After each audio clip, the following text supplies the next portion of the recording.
এমন কোশ্চেন এসছে যে কোন রিয়াকশানটা এক্সোথার্মিক রিয়াকশান, এটা আমরা জানতে পারবো ভ্যান টপ ইকুয়েশান দিয়ে। ভ্যান টপ ইকুয়েশানটা কী ছিল?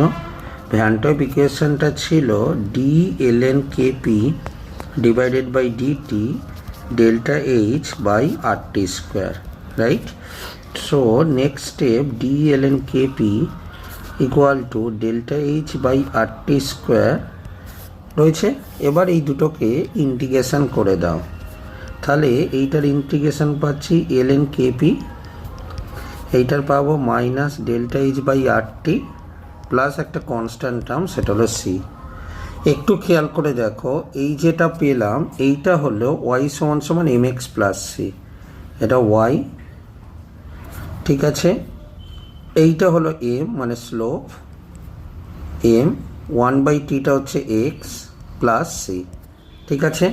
তাহলে ওয়াইটা কি? ওয়াইটা হলো ln kp আর এক্সটা হচ্ছে 1/t। ইন্টারেস্টিং ব্যাপারটা হলো এখানকার স্লোপ। এখানে স্লোপটা কোনটা তাহলে দাঁড়ালো? স্লোপটা দাঁড়ালো এই পার্টটা, রাইট? সেটা হলো মাইনাস ডেল্টা এইচ বাই আর। এখন প্রশ্ন হলো, কোশ্চেনে বলেছে এক্সোথার্মিক রিয়াকশান কোনটা। সো এক্সোথার্মিক রিয়াকশানে এনথালপি চেঞ্জ কি হয়? নেগেটিভ। তার মানে স্লোপটা কি হবে? স্লোপটা হলো মাইনাস ডেল্টা এইচটা নেগেটিভ, তার মানে মাইনাস ডেল্টা এইচ বাই আর। তার মানে দাঁড়াচ্ছে এটা মাইনাসে মাইনাসে প্লাস ডেল্টা এইচ বাই আর, তার মানে স্লোপটা হবে আমার এখানে পজিটিভ স্লোপ।